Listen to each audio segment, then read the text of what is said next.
SM Store, amanah dalam muamalah.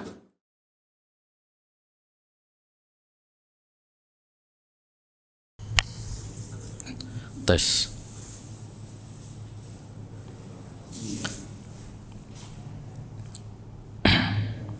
Bismillahirrahmanirrahim. Assalamualaikum warahmatullahi wabarakatuh. Alhamdulillahirabbil alamin. Wabihi nasta'in ala umurid dunya waddin. Wassalatu wassalamu ala asyrafil anbiya'i wal mursalin nabiyyina Muhammad wa ala alihi wa sahbihi ajma'in wa man ihtada bihudah wattaba atharahu ila yaumiddin. Amma ba'd. Ma'asyiral muslimin wal muslimat, ayyuhal ikhwah wal akhwat.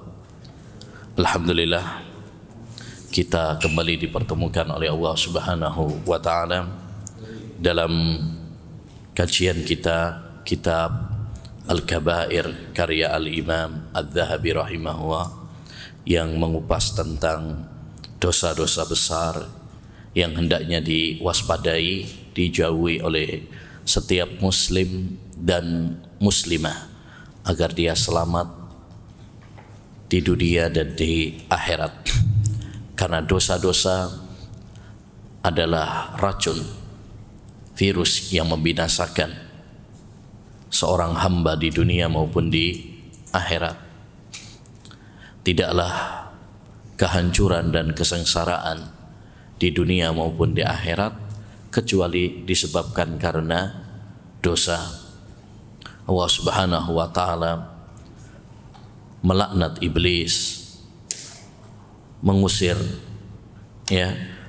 iblis dari surga Allah Subhanahu wa taala dan menurunkan Adam alaihi salam ke dunia, serta menghancurkan Fir'aun, menenggelamkan Fir'aun, kaum Ad, kaum Thamud, semuanya adalah karena dosa. Maka hendaknya bagi kita untuk mewaspadai dosa-dosa, baik dosa besar maupun dosa kecil. Itulah ketakwaan. Khallid dhunuba saghiraha wa kabiraha fahuwa tuqa wasna kamasin fawqa ardi syauqi yahdaru ma yara la tahkiranna sahiratan innal jibala minal hasa. Tinggalkanlah dosa-dosa, baik dosa besar maupun dosa kecil. Itulah ketakwaan. Jadilah kamu seperti orang yang berjalan di atas tanah yang berduri. Kalau ada duri-duri, pasti kita akan berhati-hati, waspada. Begitu juga ketika kita di dunia ini ada dosa-dosa, maka hendaknya bagi kita untuk waspada, hati-hati. Makanya kita mempelajari Al-Kabair, dosa-dosa besar ini, bukan untuk supaya kita terjerumus melakukannya, tetapi tujuannya adalah agar kita menghindarinya, agar kita mewaspadainya. Ini tujuan intinya. Kita telah sampai pada dosa besar yang ke-36. Bismillahirrahmanirrahim. Al-Kabiratus Sadisatu Wassalasun, dosa besar yang ke-36, Al-Mannan. Al-Mannan, yaitu orang yang mengungkit-ungkit pemberiannya. Qala Allah Ta'ala, Allah Subhanahu wa taala berfirman, la tubtilu shadaqatikum bil manni wal adha. Janganlah kalian membatalkan sedekah-sedekah kalian dengan al-manni, yang ngungkit-ngungkit pemberian kalian, wal adha, dan menyakiti yang diberi, baik dengan kata-kata maupun dengan perbuatan. Wa fil hadis, dalam hadis yang sahih, salasatun la yukallimuhumullah, 3 golongan yang tidak akan diajak bicara oleh Allah Subhanahu wa taala. Wala yanzuru ilaihim yaumal qiyamah, Allah tidak akan melihat besok pada hari kiamat kepada mereka. Wala yuzakkihim, dan Allah tidak mensucikan mereka. Walahum adzabun alim, dan bagi mereka azab yang pedih. Dan ancaman-ancaman seperti ini menunjukkan bahwasanya perbuatan tersebut merupakan dosa besar. Karena patokan dosa besar seperti yang dulu sudah pernah kita sampaikan, yaitu setiap dosa yang ada hukumannya secara khusus di dunia. Contoh, mencuri hukumannya potong tangan, berarti mencuri adalah dosa besar. Membunuh di qisas, berarti membunuh itu dosa besar. Berzina juga demikian, ya, karena ada hukumannya secara khusus. Atau ada ancamannya di akhirat, ya, diancam tidak masuk surga, diancam masuk neraka, diancam seperti ini, Allah tidak akan melihat mereka, tidak akan berbicara dengan mereka, dan bagi mereka azab yang sangat pedih. Ini menunjukkan bahwa itu adalah termasuk dosa besar. Siapa saja tiga golongan tersebut? Yang pertama, al-musbilu izarahu, yaitu orang yang musbil, orang yang isbal.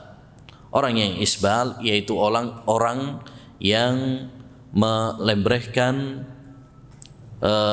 celananya, sarungnya, jubahnya sampai menutupi mata kaki.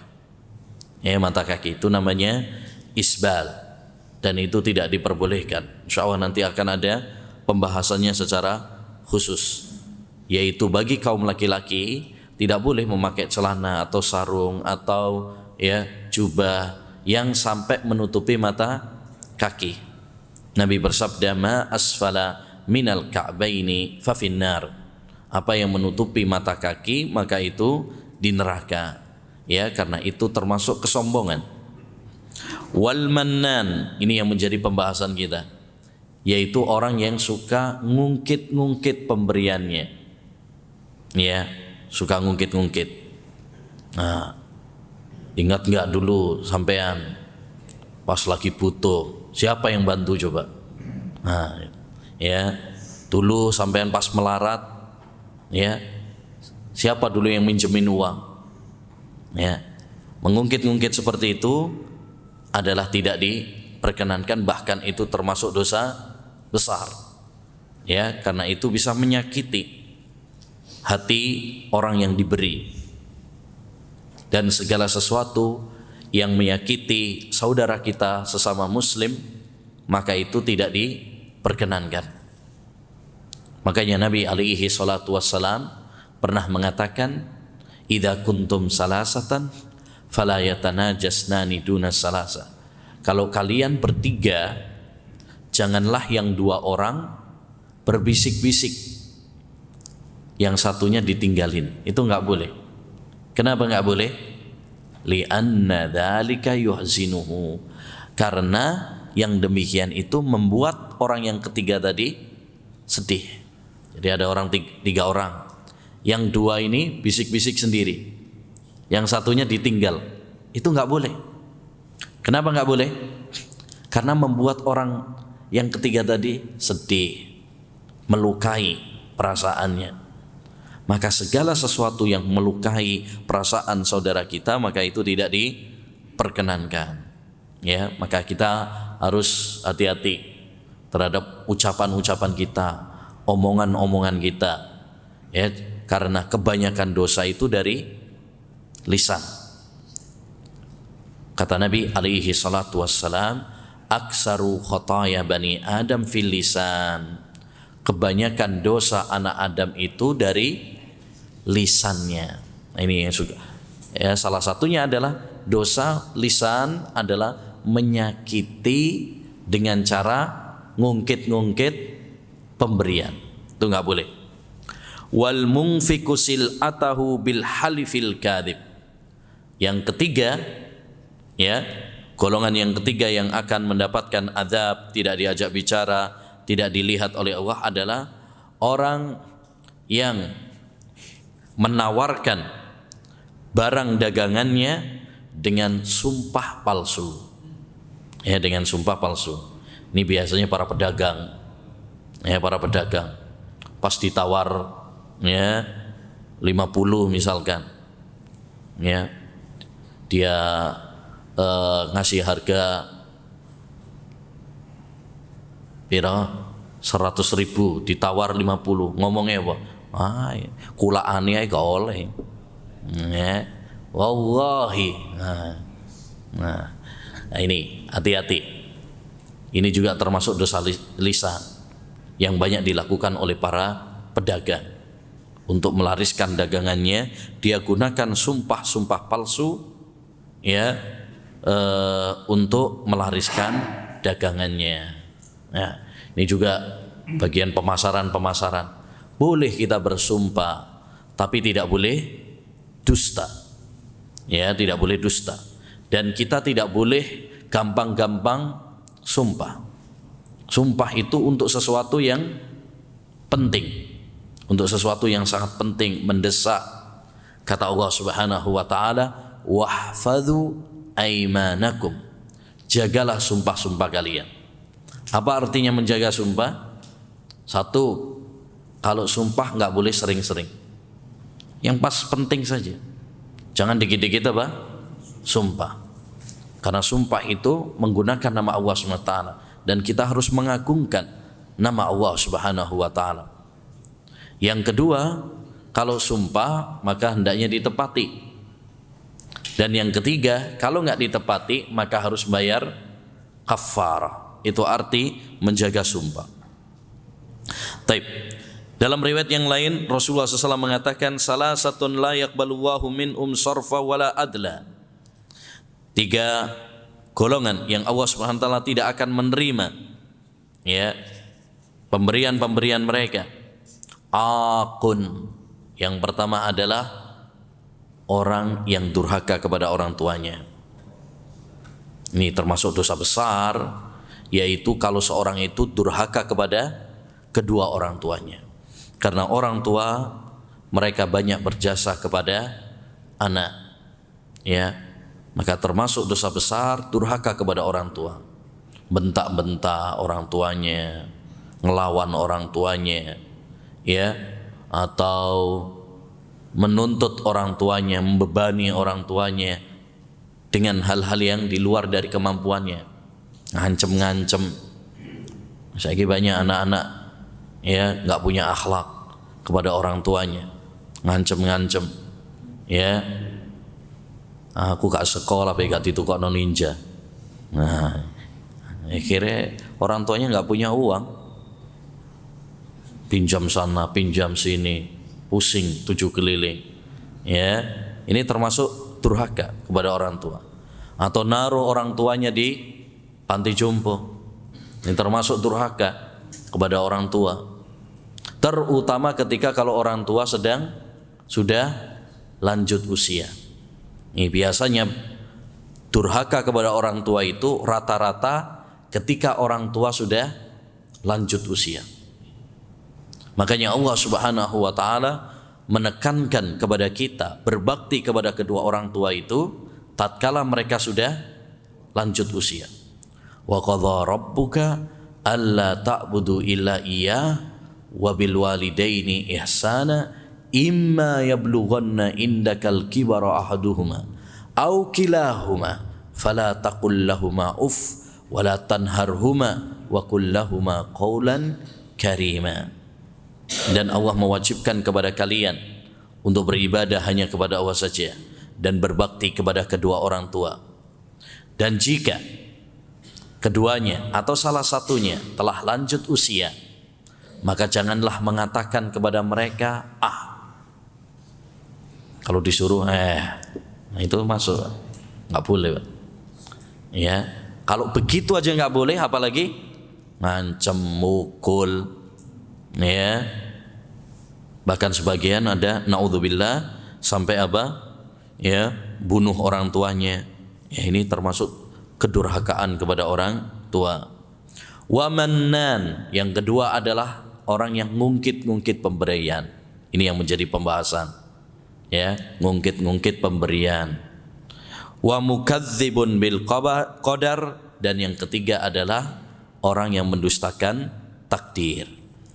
Jadi, ma'asyiral muslimin, termasuk dosa besar adalah ngungkit-ngungkit pemberian, ngungkit-ngungkit sedekah yang telah sudah diberikan. Ini tidak diperbolehkan, karena itu bisa menyakiti perasaan dan melukai orang yang telah diberi sedekah tadi. Kita kalau mau bersedekah, maka satu harus ikhlas lillahi jalla wa ala. Ya, niatnya betul-betul untuk ibadah. Innama nut'imukum liwajhillah la nuridu minkum jazaa'a wala syukura. Kami memberi makan kalian ini, memberi makanan kepada kalian ini karena mengharapkan wajah Allah, tidak mengharapkan terima kasih, ya, dan balasan.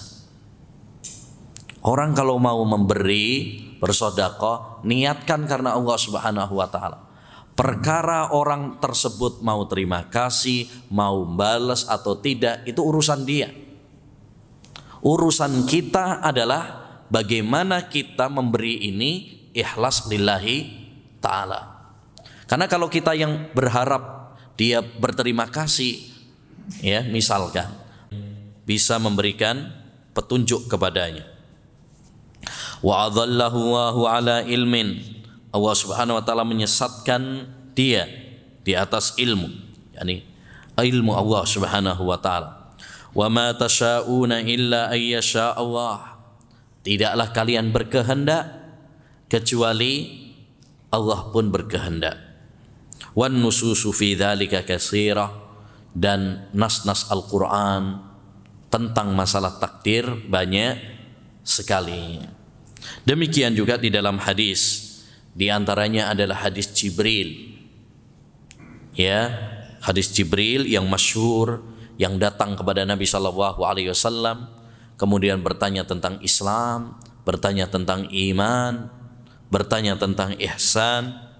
Ketika Jibril bertanya tentang iman, maka Nabi menjawab, antu'mina billahi wa malaikatihi wa kutubihi wa rusulihi wal yaumil akhir wa tu'mina bil qadari khairihi wa syarrihi. Kamu beriman kepada Allah, beriman kepada para malaikatnya, beriman kepada kitab-kitabnya, beriman kepada rasulnya, ya, dan beriman kepada hari akhir, serta beriman kepada takdir. Jadi, ma'asyiral muslimin rahimani wa rahimakumullah, iman kepada takdir merupakan kewajiban, bahkan termasuk rukun iman. Maka siapa yang mendustakannya berarti dia telah melakukan dosa besar. Melakukan dosa besar. Ini. Jadi dosa 37 adalah dosa mendustakan takdir. Bahkan ini mengeluarkan pelakunya dari agama Islam. Kenapa? Karena beriman kepada takdir itu kewajiban, rukun iman. Maka siapa yang tidak percaya dengan takdir berarti dia tidak beriman. Kalau tidak beriman kepada takdir, rukun iman, berarti dia, ya, keluar dari agama Islam. Oleh karenanya, ketika muncul paham Qadariyah itu paham yang mendustakan takdir, yang tidak percaya kepada takdir, mengatakan bahwa segala sesuatu itu terjadi dengan sendirinya, nggak ada kaitannya dengan Allah Subhanahu wa taala. Ya, maka ada dua tabi'in datang menemui sahabat Abdullah bin Umar, anaknya Umar bin Khattab radhiyallahu an, bertanya tentang paham tersebut. Maka Ibnu Umar kemudian mengatakan, sampaikan kepada mereka bahwa aku berlepas diri dari mereka dan mereka berlepas diri dari saya. Sampaikan kepada mereka, andaikan mereka, ya, menginfakkan emas sebesar gunung Uhud. Gunung Uhud itu gunung paling besar di kota Madinah. Seandainya mereka menginfakkan, mensodakohkan emas sebesar gunung Uhud, Allah tidak menerima sedekah mereka sampai mereka beriman kepada takdir. Kenapa nggak diterima sedekahnya? Karena mereka tidak beriman. Orang kafir kalau bersedekah atau beramal saleh, beribadah, tidak diterima sampai masuk Islam terlebih dahulu. Ya, begitu juga orang yang tidak percaya kepada takdir, tidak diterima sedekahnya sampai beriman kepada takdir. Maka ini menunjukkan kepada kita bahwa beriman kepada takdir merupakan kewajiban. Siapa yang tidak beriman kepada takdir berarti dia kafir dan itu termasuk dosa besar. Ya, maka jangan sampai kita terkena paham ini, yaitu paham qadariyah. Ya, paham yang mengingkari takdir, paham yang mengatakan bahwa semua alam ini terjadi, ya, nggak ada kaitannya dengan takdir Allah SWT. Dan ini berbahaya. Ya, contoh sederhana yang banyak terjadi adalah ketika terjadi bencana-bencana, entah itu tsunami, gempa bumi, ya, banjir dan sebagainya. Banyak orang mengatakan atau sebagian orang mengatakan ini faktor alam, nggak ada kaitannya sama dosa, nggak ada kaitannya dengan takdir. Ketika kita katakan ini karena sebab dosa-dosa manusia, maka Allah menurunkan. Mereka mengatakan ini nggak ada kaitannya, ini alam, ya, alam gitu aja, faktor alam gitu aja. Ini karena ini kalau banjir ya karena apa namanya airnya, ya, ketika tsunami yang disalahkan lautnya, ketika meletus gunung yang disalahkan gunungnya, nggak ada kaitannya dengan dosa. Kalau yang mengaitkan dengan dosa dibilang radikal. Ya, ini ma'asyiral muslimin paham, ya, yang sangat berbahaya karena tidak percaya kepada takdir, ya, tidak percaya kepada takdir. Jadi, ya, seorang muslim harus meyakini bahwa segala sesuatu terjadi dengan takdir Allah Subhanahu wa taala. Ya, percaya dengan takdir Allah Subhanahu wa taala. Dan iman kepada takdir mencakup 4 hal. Ini yang dibawakan oleh penulis dalam ayat-ayat, itu kaitannya dengan takdir. Ya, karena iman kepada takdir itu mencakup 4 hal. Pertama, kita meyakini tentang ilmu Allah Subhanahu wa taala. Kita meyakini Allah itu mengetahui sebelum terjadi, ketika terjadi, dan setelah terjadi. Allah tahu semuanya. Makanya tadi dibawakan ayat, ya, wa adhallahu wa ala ilmin. Allah menyesatkannya di atas ilmu. Jadi Allah SWT itu maha tahu sebelum terjadi, ketika terjadi, dan setelah terjadi. Allah tahu semuanya. Kita harus meyakini Allah SWT maha mengetahui. Yang kedua, kita percaya, kita beriman bahwa Allah telah menulis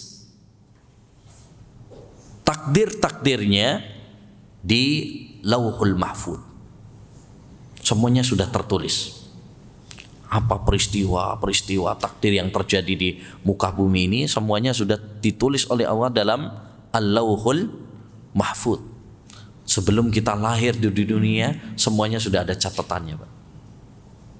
Ini rizkinya, ini nanti nikah apa enggak, ini nanti punya anak apa enggak, ini beramalnya benar atau enggak. Itu semuanya sudah ditakdirkan oleh Allah dan dicatat oleh Allah di Lauhul Mahfuz. Yang ketiga, ya, iman kepada takdir itu adalah kita meyakini bahwa Allah Subhanahu wa taala menghendaki. Kalau Allah nggak menghendaki, nggak bakalan terjadi. Ya, sesuatu itu terjadi pasti dengan kehendak Allah. kita bisa ke sini. Ini karena Allah menghendaki kita. Kalau Allah nggak menghendaki, nggak bakalan terjadi. Nggak bakalan terjadi. Betapa sering kita ini punya rencana, tapi ternyata gagal. Berarti manusia berkehendak, tapi Allah nggak berkehendak. Saat kita punya rencana, tapi ternyata rencana tersebut gagal. Kita pengen pergi, ternyata gak jadi pergi. Ya, mobilnya bobrok misalkan, gak sido lungo. Ya, padahal kita pengen. Berarti kita berkehendak, tapi Allahnya gak menghendaki. Ya, makanya tadi dibawakan ayat, wa ma tasyauna illa ayyasha Allahu rabbul alamin. Tidaklah kalian berkehendak kecuali Allah yang berkehendak. Manusia boleh saja berencana, tapi yang menentukan adalah Allah Subhanahu wa ta'ala. Ya, manusia silahkan berusaha, ikhtiar, tapi yang menentukan adalah Allah Subhanahu wa ta'ala. Dokter berusaha untuk menyembuhkan, tapi penentunya siapa? Allah Subhanahu wa ta'ala. Betapa sering dokter berusaha mengobati dan menyembuhkan, tapi ternyata nggak berhasil, tetap mati pasiennya. Ya, betapa banyak orang berusaha melakukan ikhtiar, tapi ternyata Allah Subhanahu wa ta'ala berkehendak lain. Baik, yang keempat, ya, iman kepada takdir itu adalah mencakup apa? Ciptaan. Allah menciptakan. Ya, Allah menciptakan. Makanya tadi dibawakan ayat juga, wallahu khalaqakum wa ma ta'malun. Allah menciptakan kalian dan apapun yang kalian lakukan. Jadi iman kepada takdir mencakup 4 hal ini. Kita meyakini Allah mengetahui, kita meyakini Allah mencatatnya dalam lauhul mahfud, kita meyakini Allah berkehendak, dan kita meyakini Allah Subhanahu wa ta'ala menciptakan. Ya, tidak sempurna dan tidak sah iman kepada takdir kecuali dengan mengimani 4 hal ini. Dan ma'asyiral muslimin rahimani wa rahimakumullah, orang kalau percaya dengan takdir, hidupnya akan apa? Tenang. Ini salah satu faedah penting kalau kita percaya kepada apa? Takdir. Ya. Nabi sallallahu alaihi wasallam pernah mengatakan dalam hadisnya yang sahih, ya, ajaban li amril mu'min inna amrahu kullahu khair. Sungguh indah urusan orang yang beriman, semua urusannya baik baginya. Wala yakunu dzalika illa lil mu'min. Hal itu tidak terwujudkan kecuali bagi orang yang beriman saja. Hanya untuk orang yang beriman saja. Kapan itu? In asabathu sarra'u syakara fakana khairan lahu. Kalau dia mendapatkan kenikmatan, kesenangan, dia bersyukur, itu baik baginya. Wa in asabathu dharra'u sabara fakana khairan lahu. Kalau dia mendapatkan musibah, dia sabar, dan itu pun baik baginya. Jadi enak jadi orang yang beriman itu. Apapun yang terjadi pada dirinya, dia hadapi dengan apa? Tenang. Orang kalau nggak punya beriman, wah, udah stres. Ya, stres. Bahkan banyak orang bunuh diri gara-gara lemah iman. Lihat di negara-negara kafir, ya, Jepang, ya, Cina, Korea, banyak orang bunuh diri. Kenapa? Karena lemahnya iman. Lemahnya iman. Kadang-kadang bunuh dirinya masalah yang sepele lagi. Hanya karena misalkan dibully orang, bunuh diri. Hanya gara-gara misalkan himpitan ekonomi, nggak dapat pekerjaan, bunuh diri. Ya, sing parah lagi hanya gara-gara ya diputusin pacarnya, bunuh diri. Ya, minum baygon. Minum racun tikus atau apa. Oh, ini karena lemahnya apa? Iman, terutama iman kepada takdir. Tapi kalau orang itu kuat imannya, mantep, kuat, dia nggak akan menjadi orang yang penakut. Termasuk kita tidak akan percaya dengan khurafat-khurafat, mitos-mitos yang tidak berdasar. Contoh, ada sebagian orang itu, ya terutama di Jawa ya, masih punya keyakinan ya tiaroh. Tiaroh itu artinya merasa sial.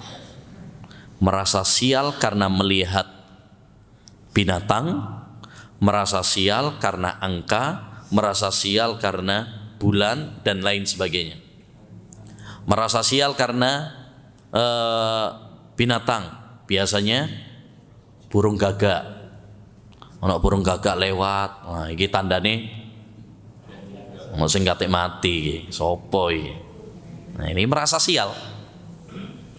Ya ini namanya tiar. Atau angka 13 biasanya. Makanya di sebagian pesawat itu Pak, nomor 13 nggak ada. Nomor 12 loncat langsung 14. Ya. Di hotel juga demikian. Ya. Lift itu nomor 13 nggak ada. Anti. Merasa sial dengan bulan. Biasanya bulan Suro, bulan angker. Akhirnya nggak berani bikin hajatan. Ya, nanti kalau bikin hajatan di bulan itu gagal.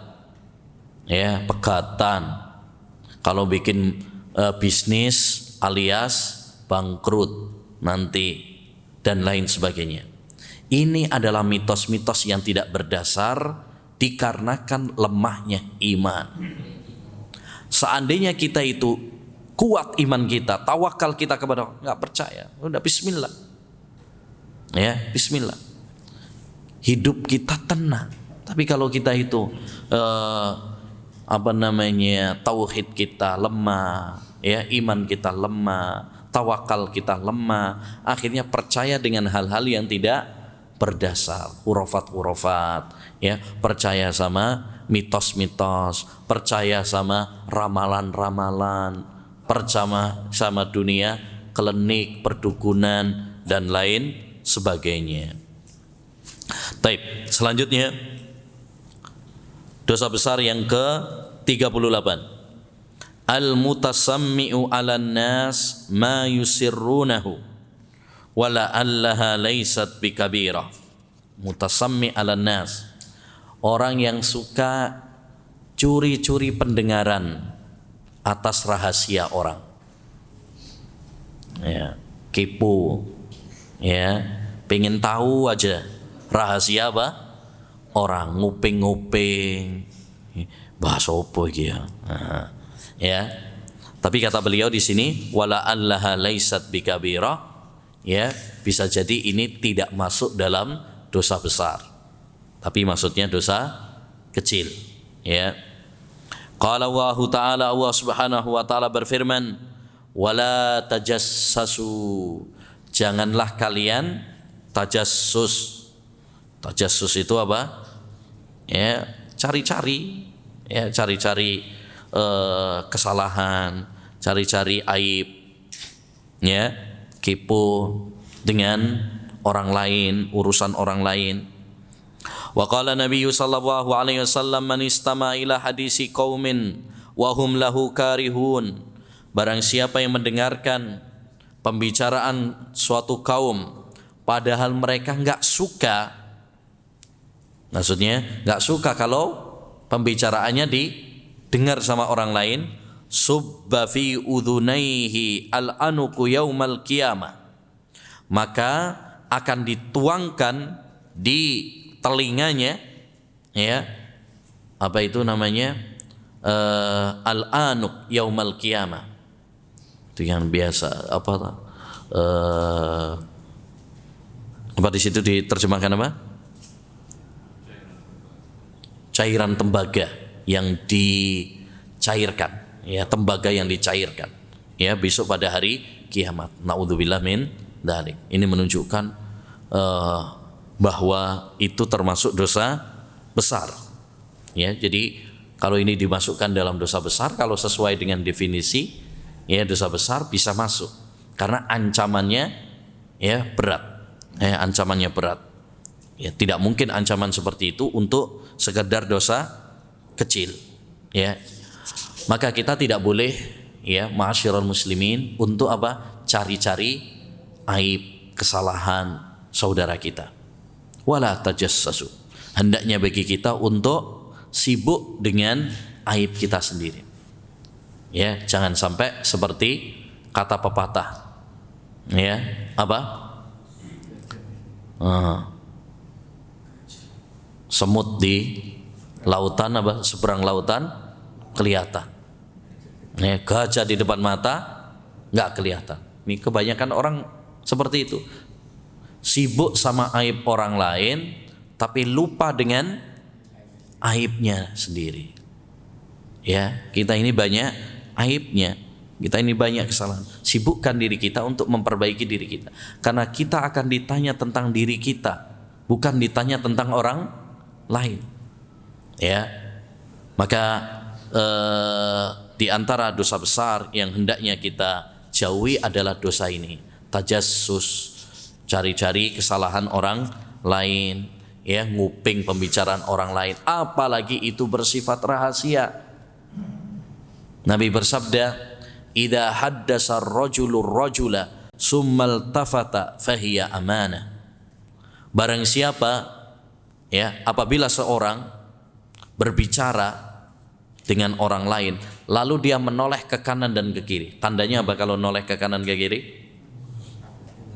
Ya, enggak mau didengar sama orang lain. Ya, delok-delok sih. Ya, artinya itu adalah amanah. Maka itu adalah amanah. Artinya rahasia itu amanah. Menyimpan rahasia itu amanah. Enggak boleh kita gampang-gampang apa? Bocorkan, cerita kemana-mana. Rahasia itu ditutupi. Sekarang kan enggak. Ada rahasia dibocorkan. Kadang ngomongnya ki sampean tok lho sing tak kasih tahu. Sejak rame-rame. Ya. Ini yang lain enggak tak kasih tahu. Ini khususon sampean tok iki. Nah.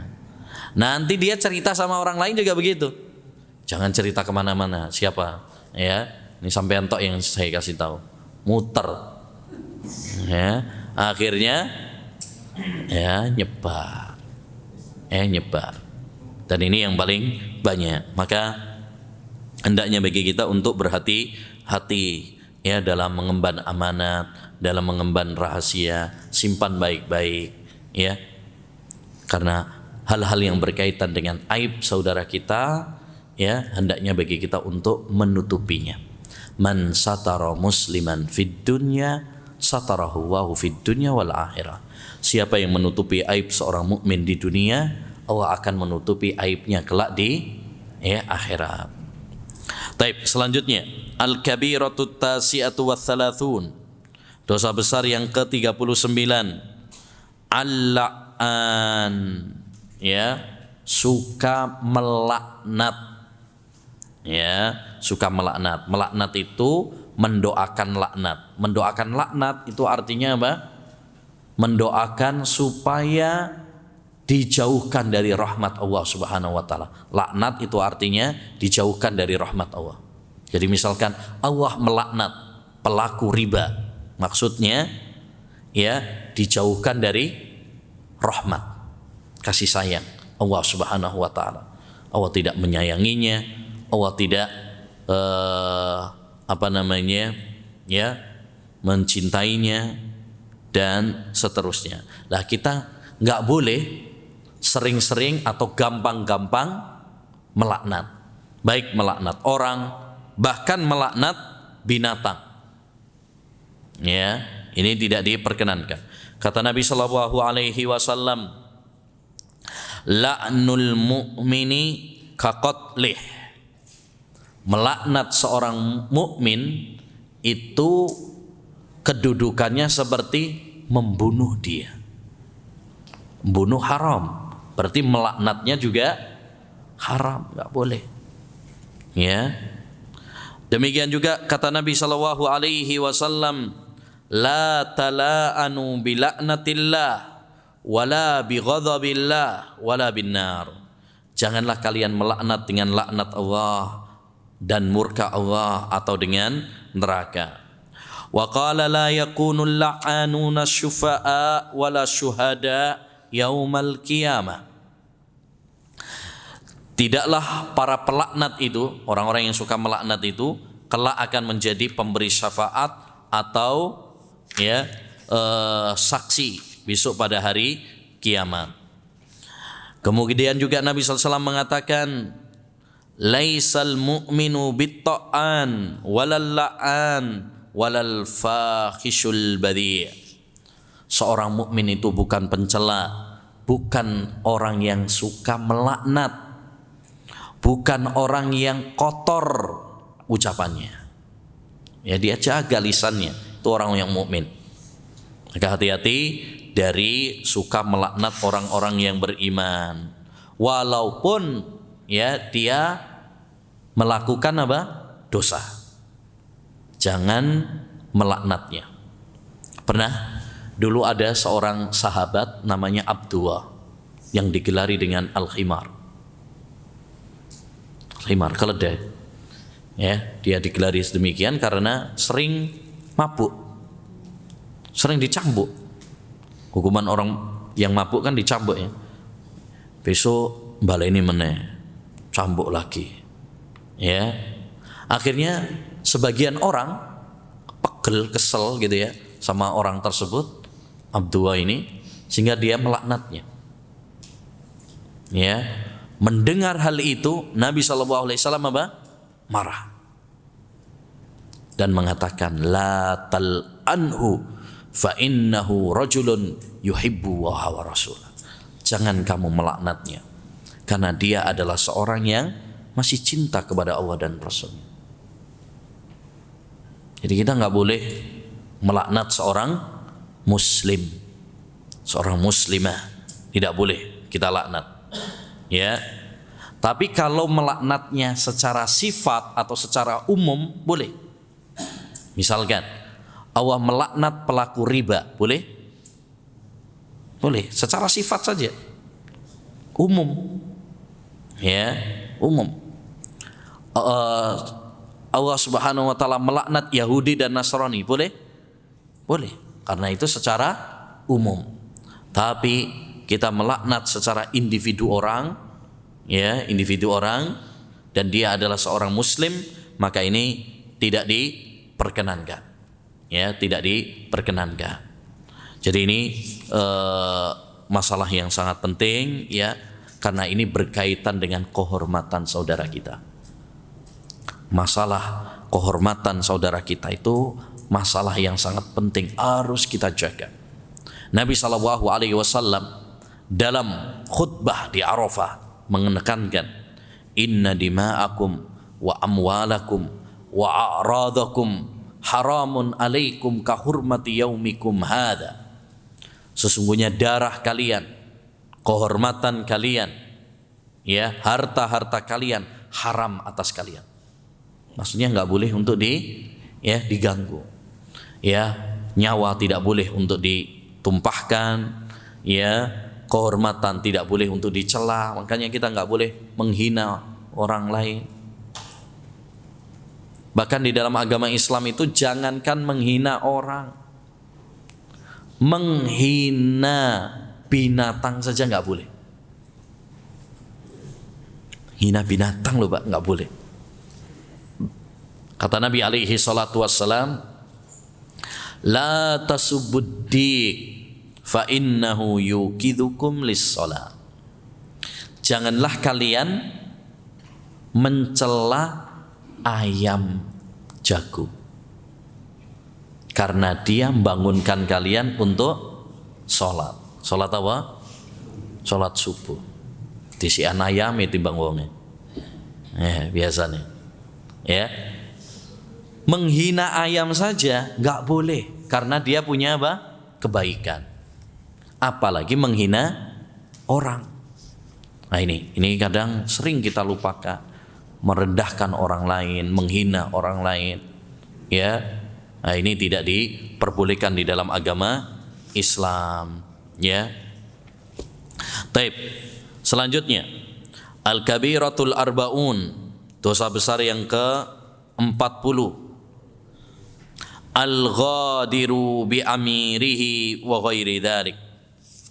Orang yang berkhianat terhadap pemimpinnya. Maksudnya berkhianat terhadap pemimpinnya, dia memberontak pemimpinnya, kudeta terhadap pemimpinnya, melawan pemimpinnya. Nah ini tidak diperkenankan, bahkan termasuk dosa besar, ya. Dalam sebuah hadis Rasulullah sallallahu alaihi wasallam menyebutkan tentang tanda-tanda orang munafik.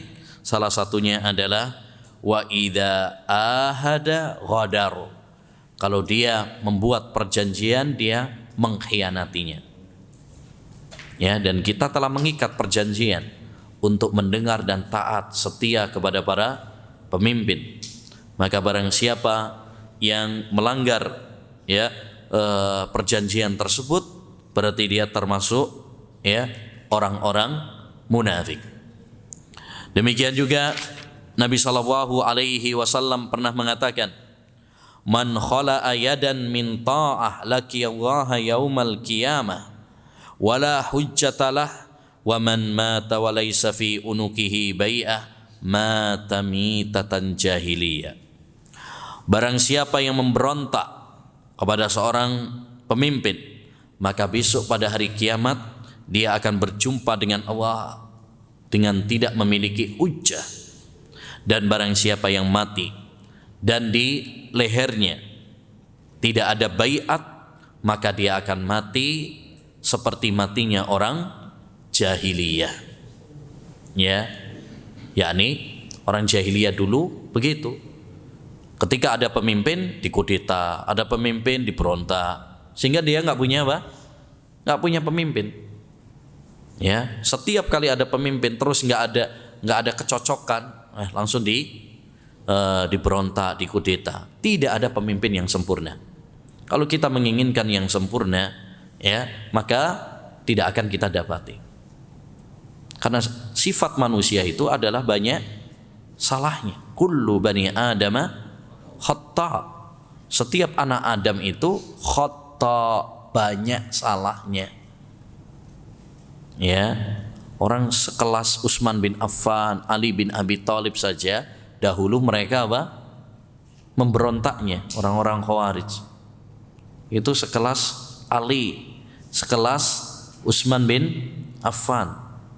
Ya, menantu-menantu Rasulullah, 10 sahabat yang dijamin masuk surga. Itu saja belum memuaskan orang-orang Khawarij. Apalagi pemimpin-pemimpin, ya, kita sekarang. Tentu masih banyak apa? Kekurangannya. Tapi akidah Islam, ya, akidah sunnah mengajarkan kepada kita untuk taat kepada pemimpin.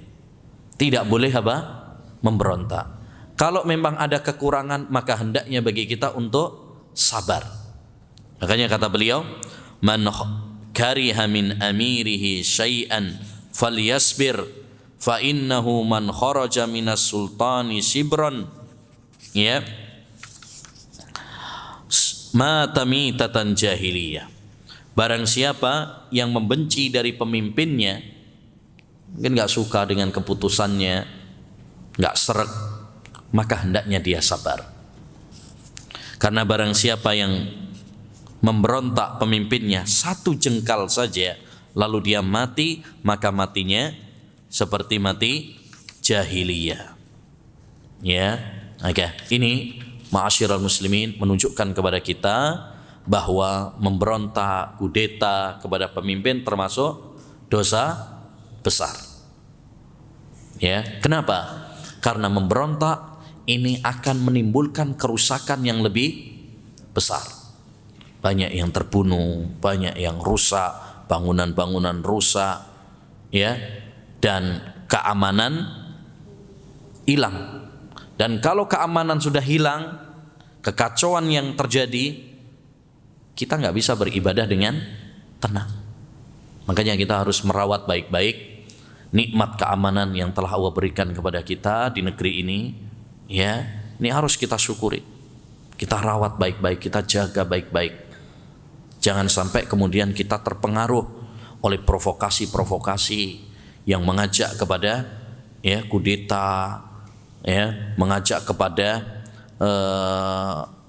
reformasi dalam arti pemberontakan kepada pemimpin, menggulingkan tahta kekuasaannya. Semua itu adalah apa? Provokasi-provokasi yang mengajak kepada kerusakan. Kita harus sabar, memperbaiki yang kurang dan mendoakan kebaikan untuk para pemimpin. Mendengar dan taat kepada para pemimpin selama itu bukan dalam hal maksiat. Itu perintah Allah, bukan perintah saya. Perintah Allah Subhanahu wa taala, perintah Nabi kita Muhammad sallallahu alaihi wasallam. Kalau kita mengikuti Allah dan Rasulnya dalam masalah sholat, dalam masalah puasa, kita ikut sama perintah Allah dan Rasulnya, maka begitu juga dalam masalah ini. Hendaknya bagi kita mengikuti perintah Allah dan Rasulnya yang menganjurkan kepada kita untuk mendengar dan taat kepada para pemimpin, yang menganjurkan kepada kita untuk sabar, yang melarang kita dari memberontak, karena tidak ada yang lebih sayang kepada kita daripada Allah Subhanahu wa taala. Tidak ada yang lebih sayang kepada kita daripada Rasulullah sallallahu alaihi wasallam. Dan mari kita ambil pelajaran dari negara-negara yang penduduknya melakukan pemberontakan. Tidak ada satu pemberontakan pun kecuali hasilnya kerusakan yang jauh lebih besar.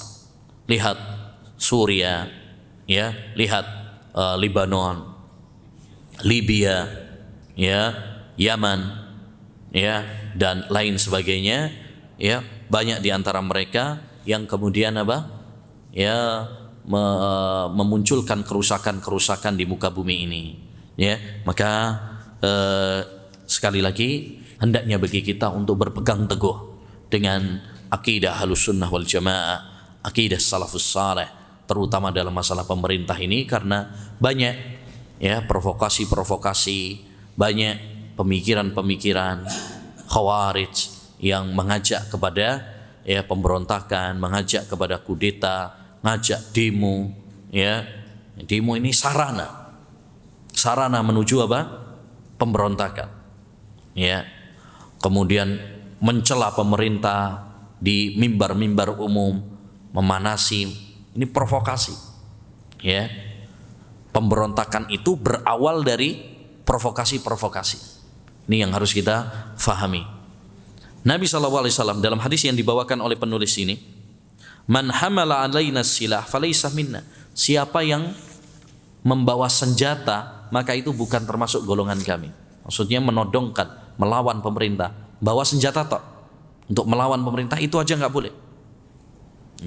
Apalagi sampai membunuh, apalagi sampai melakukan pengeboman, aksi-aksi terorisme. Ini pemikiran-pemikiran apa? Khawarij. Khawarij itu yang dahulu memberontak sahabat Ali bin Abi Thalib, mengkudeta Ali bin Abi Thalib. Bahkan di antara mereka sudah membunuh Ali bin Abi Thalib. Siapa? Ibnu Muljam. Ini seorang yang membunuh Ali bin Abi Thalib. Taib. Yang terakhir, dosa besar yang ke-41, tasdiqul kahini wal munajjimi, membenarkan al-kahin. Al-kahin dukun, wal munajjim peramal ahli nujum. Ini termasuk dosa besar, percaya sama dukun. Dukun bukan dukun rambut, bukan dukun bayi, dukun dalam arti dia mengaku tahu ilmu gaib, yang mengabarkan tentang peristiwa-peristiwa, kejadian-kejadian yang akan datang. Ya, ngeramal nanti tahun 2022 ini akan terjadi begini. Nah ini dukun nih, nggak boleh untuk dipercaya. Dan ini sekarang marak ya pada zaman kita sekarang. Bahkan ada persatuannya, Perdunu, ya, Persatuan Dukun Nusantara. Nah, mereka ada persatuannya, ya. Kemudian terang-terangan mereka. Bahkan sekarang semakin canggih. Dukun itu punya website loh, ya, ada websitenya, ya, ada Instagramnya. Ngikuti perkembangan mereka, teknologi, ya. Maka ini tidak diperbolehkan bagi kita mempercayai. Dan di Indonesia marak perdukunan itu. Kenapa? Kok begitu marak ya di negeri kita? Ada beberapa sebab. Ya. Yang pertama, karena memang latar belakang negara kita yang notabene dulu adalah animisme, dinamisme, Hindu, Buddha, yang memang lekat dengan dunia klinik, dunia hitam. Yang kedua, dangkalnya akidah, kurangnya ilmu, sehingga mudah termakan oleh promosi-promosi perdukunan, ramalan-ramalan. Ya, yang ketiga, banyaknya orang yang masih silau, nggak bisa membedakan mana orang-orang yang betul-betul berilmu dan mana yang dukun. Karena sekarang banyak dukun berkedok ustadz, kiai, ya, sehingga nggak bisa. Banyak orang masyarakat ya, banyak yang belum bisa membedakan. Mereka terkecoh, ya. Nah, adapun orang-orang yang berilmu, mereka bisa membedakan, ya. Tak peduli dukun hitam atau dukun putih, ya, dukun merah. Nah, ya, taib. Sebab yang lainnya larisnya perdukunan di Indonesia ini karena apa? Malas dan suka instan. Ya. Karena banyak masyarakat kita maunya segalanya apa? Instan, kayak mie instan. Pengennya cepat, pengen cepat sugih, pengen cepat sukses, ya, karirnya, pengen naik jabatan, pengen kalau seneng sama cewek misalkan, pengen cepat mendapatkannya, ya, sampai ada istilah bila cinta ditolak dukun bertindak. Nah, ini kan, ya, orang mau biar menang dalam pemilihan datangnya ke dukun, ya. Nah, bahkan banyak para orang-orang yang katanya berpendidikan masih percaya sama dukun, ya. Acara-acara besar internasional dunia masih datangkan pawang hujan. Tidak tiba no pawang hujan ini kudanan pisan. Nah, jadi ini beberapa sebab kenapa begitu marak ya di Indonesia, karena tadi. Maka kita harus faham tentang masalah ini, bagaimana dalam sudut pandang agama Islam. Allah Subhanahu wa taala mengatakan, alimul ghaib fala yudhiru ala ghaibi ahada. Hanya Allah yang mengetahui ilmu gaib. Allah tidak akan menampakkan kepada siapapun, illa man irtadha mir rasul, kecuali kepada rasul. Allah akan bocorkan sebagiannya, dikasih tahu. Bukan berarti rasul tersebut tahu ilmu gaib, enggak. Allah akan kasih tahu, ya. Adapun yang bukan rasul ngaku-ngaku tahu ilmu gaib, maka berarti dia adalah dajjal, pendusta, ya. Ngaku kayak dulu ada ramalan kiamat 2012, ya, tanggal 12 bulan 12 tahun 2012 jam 12, ya. Tiba dusta. Sekarang kita sudah di 2022, nggak ada buktinya. Nah, kita nggak boleh percaya sama ramalan-ramalan, ya, apalagi itu berkaitan dengan ilmu gaib. Para dukun itu sudah menabrak akidah ini. Dia mengaku mengetahui ilmu gaib, padahal Allah telah menegaskan, "Qul la ya'lamu man fis samawati wal ardil ghaiba illa Allah." Katakanlah, wahai Muhammad, tidak ada seorang pun di langit dan di bumi yang mengetahui perkara gaib kecuali hanya Allah Subhanahu wa taala saja. Ya, dan para dukun sudah menabrak akidah ini. Dia mengaku-ngaku tahu ilmu gaib, padahal hanya Allah saja yang mengetahuinya. Ya. Kemudian kata Nabi sallallahu alaihi wasallam, "Man ata arrafan au kahinan fasaddaqahu bima yaqul faqad kafara bima unzila ala Muhammad sallallahu alaihi wasallam." Barang siapa yang mendatangi peramal atau dukun dan membenarkan apa yang dikatakan, maka berarti dia telah kufur dengan apa yang diturunkan kepada Nabi Muhammad sallallahu alaihi wasallam. Ini kalau membenarkan. Kalau tidak membenarkan, cuma iseng saja, cuma nanya saja, maka hadis berikutnya, "Man ata arrafan fasa'alahu an syai'in, ya, lam tuqbal lahu salatun arba'ina yauman." Siapa yang mendatangi peramal lalu dia bertanya kepadanya, maka tidak diterima salatnya selama 40 hari. Jadi orang yang datang ke dukun atau peramal, baik datangnya secara langsung atau secara tidak langsung. Secara langsung kalau misalkan datang ke orangnya, ke rumahnya, itu datang secara langsung. Datang tapi secara tidak langsung, maksudnya nelpon, konsultasi, atau acara misalkan lagi acara di TV, kita tanya misalkan, itu masuk di dalam apa? Hadis ini. Mendatangi juga. Ya, sekarang kan zamannya Pak ya. Atau online misalkan, ya, itu masuk juga. Berarti dia bertanya kepada dukun. Karena zaman sekarang walaupun jauh juga bisa bertanya.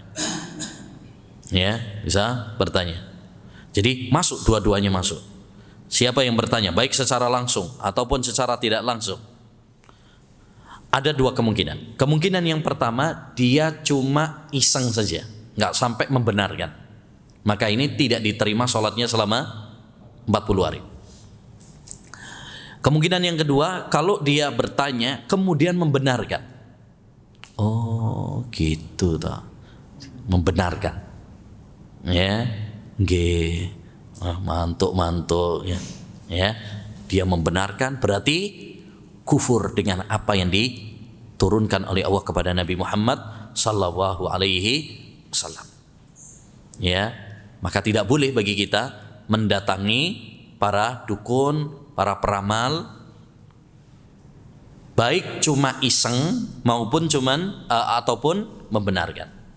Walaupun lebih berat mana? Yang membenarkan lebih berat. Iseng pun nggak boleh. Aku cuma nanya-nanya tok, itu nggak boleh. Kenapa? Karena kalau diperbolehkan, nanti lambat laun dia akan percaya. Awalnya cuma iseng, ya, aku cuma tanya-nanya tok aja kok. Akhirnya, iya juga ya, kok bener ya. Ya, nah, Islam itu kalau melarang sesuatu, melarang juga sarananya. Makanya kita nggak boleh minum khamr walaupun cuma nyicipi. Nyicipi nggak boleh. Kenapa? Karena kalau nyicipi boleh, akhirnya ketagihan, terusan. Enak dibayar. Nah gitu. Jadi kita tidak boleh untuk mendatangi para dukun, walaupun cuma sekedar iseng. Ada satu keadaan yang boleh, yaitu kalau untuk ngelabrak. Ya, untuk ngelabrak, bongkar kebohongannya, misalkan polisi geruduk, boleh.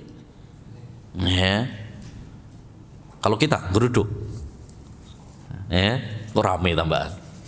Ya, jadi kalau itu pemerintah misalkan, ya tidak mengapa untuk mengingkari, atau para alim ulama untuk membongkar kedoknya itu diperbolehkan. Tapi kalau kita mendatanginya ya bukan dalam rangka mengingkari kemungkaran, maka ini tidak diperbolehkan. Jadi perdukunan ini sangat merusak, ya, merusak akidah, merusak akhlak, merusak persaudaraan, ya. Dan ingat bahwasanya perdukunan itu kolaborasi dengan setan, kolaborasi dengan setan. Makanya orang yang datang ke dukun rata-rata dapat syarat-syarat yang aneh-aneh, ya, diminta suruh bawa binatang, ayam, warnanya khusus, ya, kadang suruh bawa telur nanti untuk transfer penyakit katanya, ya, dipindah penyakitnya, ya, kadang disuruh untuk tidak menyentuh air 40 hari, nggak boleh sholat, ya, suruh nginjek Al-Quran, ya, suruh banyak hal-hal yang kufur dan jorok, ya, karena setan itu senang sama yang jorok-jorok. Kadang untuk pelaris misalkan suruh pelarisannya dengan buntut tikus, makanya untuk jimat buntut tikus, ya, ada yang celana dalam, macam-macam, ya. Ini karena apa? Karena kolaborasi dengan setan, ya, setan yang nyuruh, setan yang nyuruh. Maka hendaknya bagi kita semuanya ya untuk berhati-hati dan mengingatkan keluarga kita, masyarakat kita, karena masih banyak yang percaya sama apa? Dukun, ya. Nah, apalagi kalau misalkan ada yang sakit, anaknya sakit atau istrinya sakit, udah dibawa ke dokter kemana-mana belum ada hasilnya, biasanya ono sing bisiki, mbok ya dibawa ke Mbah Fulan, namanya juga usaha, nah, namanya juga ikhtiar. Ya, nah, ikhtiar itu bagus, tapi ikhtiar sing bener, ya, ikhtiar yang benar yang tidak bertentangan dengan syariat. Maka wajib bagi kita ma'asyiral muslimin membentengi diri kita dengan ilmu, ya, dengan akidah, dengan tauhid, kemudian saling mengingatkan antara satu dengan yang lain supaya tidak terkecoh dengan, ya, dukun dan perdukunan. Demikian ma'asyiral muslimin wal muslimat rahimani wa rahimakumullah yang bisa kita bahas tentang dosa-dosa besar. Insyaallah taala nanti kita lanjutkan pada pertemuan berikutnya. Semoga Allah Subhanahu wa taala menambahkan ilmu yang bermanfaat kepada kita semuanya. Amin ya rabbal alamin. Wa sallallahu wasallam ala nabiyina Muhammad wa ala alihi wa sahbihi ajmain. Assalamualaikum warahmatullahi wabarakatuh.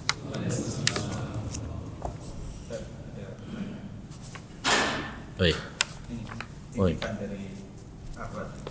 Oh iya, ini tadi ada juga tadi. Ini ya. Ya, Pak. Bismillah.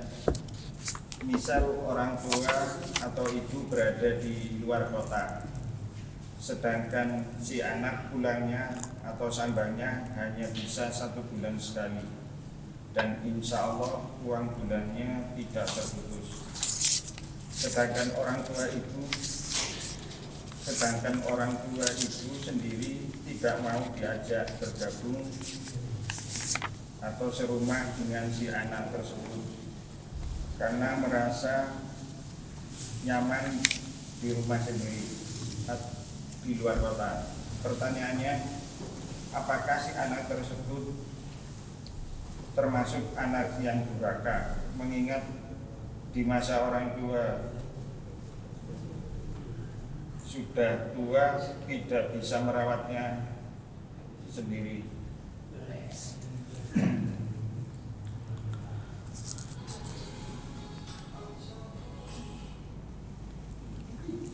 Selingan ya. Taib. Itu perlu dibahas antara anak dengan, ya, orang tuanya. tidak bisa kemudian dikatakan durhaka selama dia sudah berusaha semaksimal mungkin, ya, berusaha semaksimal mungkin.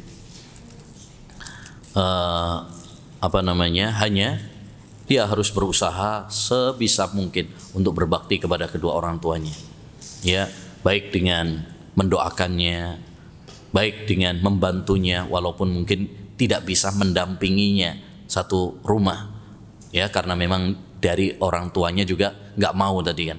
Jadi problemnya sekarang adalah dia sudah berusaha ngajak orang tuanya, ya, di tempat dia, ya, di mana dia tempat bekerja, ya, diajak, tapi orang tuanya yang nggak mau, sama-sama bertahan, ya, sama-sama bertahan. Maka di sini ya hendaknya bagi kita untuk, ya, bertakwa kepada Allah semampu mungkin. Fattaqullaha mastata'tum. Bertakwalah kepada Allah semampu mungkin. La yukallifu nafsan illa wus'aha. Yang bisa kita lakukan, ya, seperti tadi mendoakan, tetap doakan. Dan alhamdulillah sekarang juga kita bisa tetap berbakti kepada orang tua walaupun mungkin nggak bisa satu rumah, kita bisa sering nilpon, nanyain kabarnya, ya. Bahkan sekarang kita bisa video call, ngerti tentang wajah orang tua juga. Jadi seakan-akan yang jauh seperti dekat, ya. Jadi kalau memang bisa untuk satu rumah, alhamdulillah. Tapi kalau memang tidak bisa, maka lakukan semampunya, ya, lakukan semampunya. Kalau bisa misalkan tadi 1 bulan pulang, alhamdulillah. Kalau bisa lebih daripada itu, misalkan 2 minggu, seminggu sekali, alhamdulillah, lebih bagus lagi, ya. Kalau bisa untuk dibawa ke rumah kita, itu lebih bagus lagi, ya. Perlu lobby, ya, mungkin kadang orang tua itu kalau sudah nyaman di rumahnya, ya, dia susah untuk meninggalkannya. Mungkin banyak kenangan di situ, ya kan, ya, sehingga tidak bisa kita katakan bahwa ini termasuk durhaka kepada orang tua, ya, ya, kalau dia sudah berusaha semaksimal mungkin, karena Allah Subhanahu wa taala tidaklah membebani seorang kecuali, ya, semampunya. Apa yang di luar dari kemampuannya, maka Allah tidak akan menganggapnya sebagai suatu dosa. La yukallifu nafsan illa wus'aha. Nah, ini tadi apa ini? Satu lagi nih ada. Ya. Waalaikumsalam warahmatullahi. Mohon penjelasan takhayul, khurafat dan bid'ah. Apa itu? Nah itu takhayul, khurafat dan bid'ah. Bid'ah. Karena itu semuanya dosa-dosa. Mohon penjelasan dengan rinci. Terima kasih. Wassalamualaikum. Waduh. Ngejok rinci-rinci mah.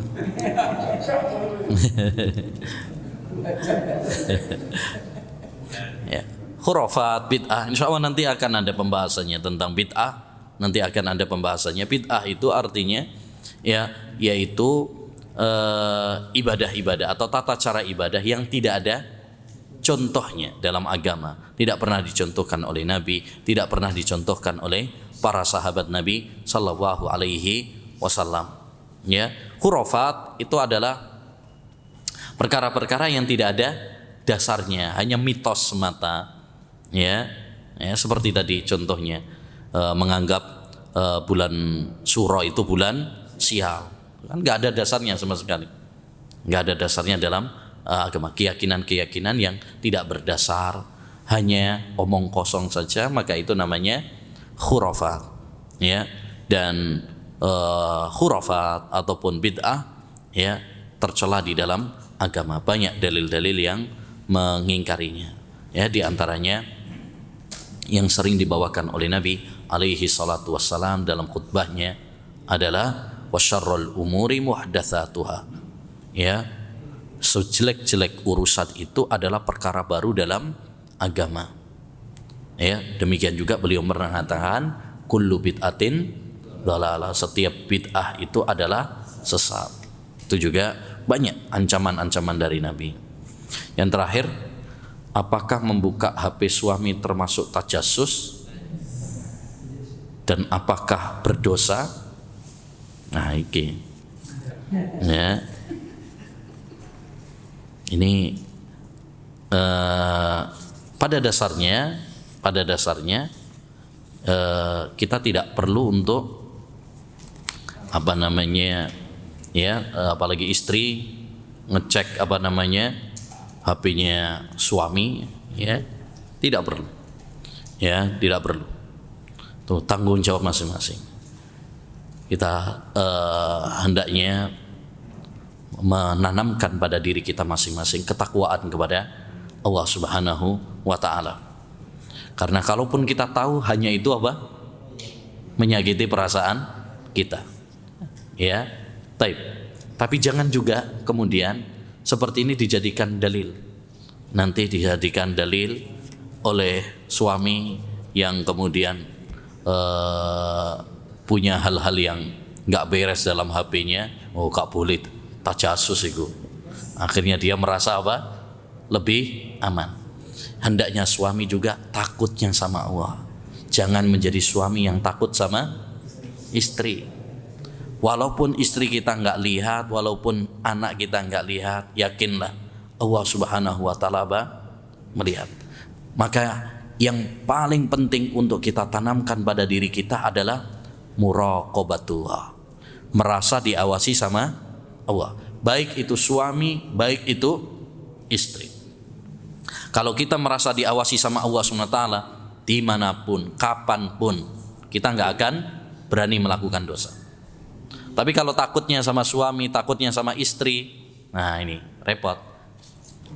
Nanti kalau pas istrinya nggak ada atau suaminya nggak ada, akhirnya dia berani melanggar dosa. Maka hal yang paling penting adalah muraqabatullah, merasa diawasi sama Allah Subhanahu wa taala, sehingga tidak saling curiga antara satu dengan yang lain. Ya. Nah, sekarang banyak saling curiga, suami curiga sama istri, istri curiga sama suami. Ya, apalagi dikasih sandi, pokoknya nggak bisa dilihat. Wah, ini malah mencurigakan ini. Biasanya orang itu kalau malah nggak boleh, itu malah penasaran, kepo tadi itu. Langsung gitu. Wah, ini koyoi kok dikai sandi, malah jadi apa? Ada hal yang mencurigakan ini. Nah, itu. Ya. Jadi kita nggak perlu untuk tadi kepo tadi, ya, sibukkan dengan kegiatan masing-masing, ya. Kemudian yang paling penting daripada semua itu adalah bagaimana kita menanamkan rasa takut kita kepada Allah Subhanahu wa taala. Subhanakallahumma bihamdika asyhadu an la ilaha illa anta astaghfiruka wa atubu ilaik. Assalamualaikum warahmatullahi wabarakatuh.